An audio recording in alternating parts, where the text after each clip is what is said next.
오늘 한 언론 보도를 보면 새 정부 반년 만에 대형 악재가 터졌다라는 보도도 실려 있었습니다. 화면 함께 보시죠. 대형 악재 불똥이 과연 어디까지 튈 것이냐 많은 사람들이 궁금해하고 있습니다. 일단 6개월 앞으로 다가온 지방선거에 악재가 될 것이다 라는 이야기가 나오고 있습니다. 전재수 해수부 장관 부산시장 후보로 유력하게 검토되고 있는 상황인데 지금 4천만 원 현금, 명품 시계 2개, 그리고 현장에도 갔었다는 그 내용들 사의를 표명했으니 지방선거에 악재가 드리운 것 아니냐라는 지적도 나오고 있고요. 철저하게 수사해야 한다는 범여권의 압박도 지금 무시할 수 없는 상황입니다. 그리고 국민의힘만 수사한 특검, 편파 논란, 이 또한 그냥 지나갈 수 없는 상황이죠. 편파 수사와 관련해서는 지금 여러 목소리들이 나오고 있는 상황입니다.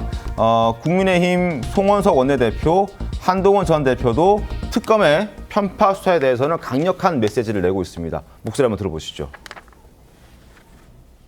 특검은 윤 본부장의 진술을 지난 8월에 확인하고도 4개월 동안 뭉개고 있다가 어제서야 경찰 국수본에 이첩했습니다.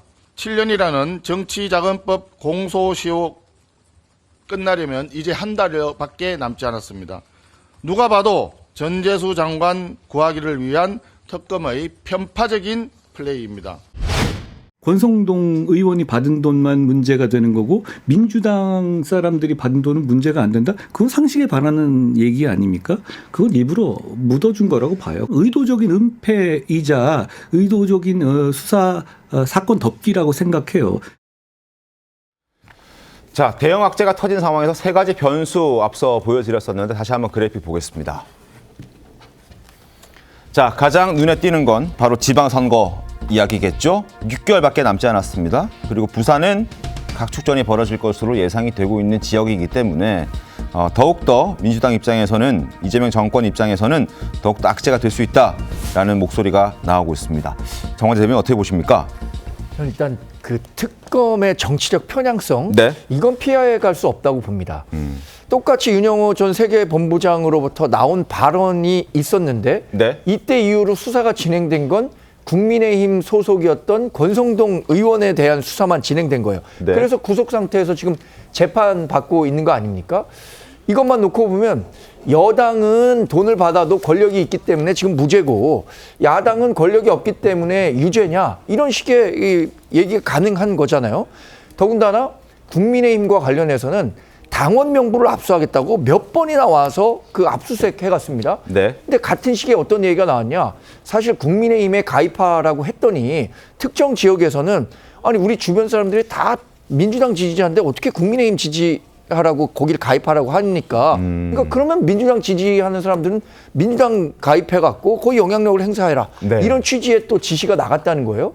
그런데 지금 민주당과 관련해서 한 번이라도 이런 게 언론에 보도되거나 특검이 수사를 하거나 브리핑했습니까?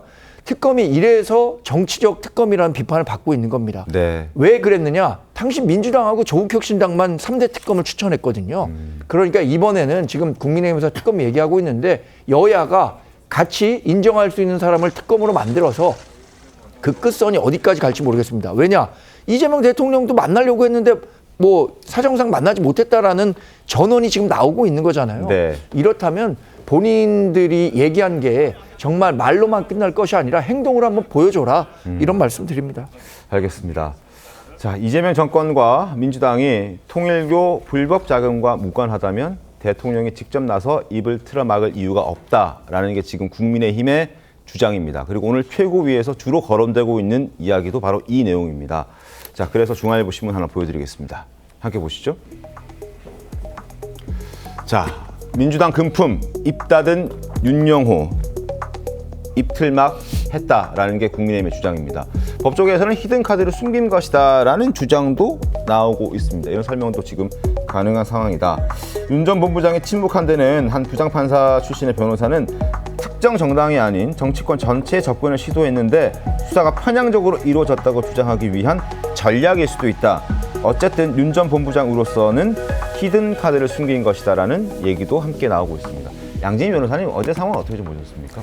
그러니까 이 윤영호 전 본부장의 입장에서는 사실 본인이 수사의 대상자였고 당사자였기 때문에 그러한 수사 자체가 편파적인 수사였다. 네. 그리고 이 절차상이라든지 내용적으로 분명히 문제가 있다라는 것을 부각하면 본인에게 유리하다라고 판단할 가능성이 있습니다. 그렇기 네. 때문에 사실상 어떻게 히든카드다라고 표현이 되는 것이 본인이 향후에 어떤 상황에 처할지가 좀 불확실한 그런 상황이기 때문에 차후에 어떤 상황에 처할지를 좀 대비하기 위함 아니냐라는 네. 이야기가 나오는 것이고 일반 국민들이 이제 봤을 때에도 뭐 누가 돈을 받았다더라, 누가 뭐 선물을 받았다더라라는 이제 의혹도 물론 굉장히 부정적인 영향을 미칠 수는 있지만 이것이 편파적이었다라는 것으로 사실 갔을 때 오히려 더 좀 이 격앙되는 감정이 생길 수 있는 포인트가 될 수 있다라고 보입니다. 그래서 정치인들 입장에서는 그런 것들도 잘 이제 판단을 하고 예의주시를 해야 되는 필요성이 있다라는 지점에서 편향성이라는 것이 좀 다른 하나의 키워드가 될 가능성도 있겠다라고 보여집니다. 알겠습니다.